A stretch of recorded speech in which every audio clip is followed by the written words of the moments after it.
வாழ்க்கை வாழ்க்கையில் யார் உன் கூட வந்தாலும் சரி, வரலனாலும் சரி, அவங்க ஏன் உன் கூட வரலன்னு எப்பயுமே கவலைப்படாதீங்க. உன்னை நம்பி உன் நடைய மட்டும் எடுத்து வை. இதுதான் நம்ம வாழ்க்கைன்னு உன் மனசில் ஆழமாக விதைச்சிக்க. எதையும் பற்றி கவலைப்படாத. வாழ்க்கையில் நீ எப்பயுமே முன்னேறி வரணும். அதுக்கு எப்பயுமே சரி, நம்ம யார் பற்றியும் நீங்கள் கவலைப்படாதீங்க.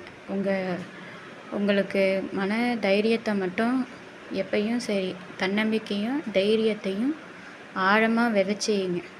எது நடந்தாலும் நடந்து போகட்டும், எப்படி நடந்தாலும் நடக்கட்டும். எதை பற்றியும் கவலைப்படாதீங்க. யார் பேசினாலும் சரி, யார் எது சொன்னாலும் சரி, உங்கள் காதில் மட்டும் நீங்கள் வாங்கிக்காதீங்க. இதுதான் நீங்கள் வாழ்க்கையில் முன்னேறி வைக்கிற ஒரு பாதை. தேங்க்யூ.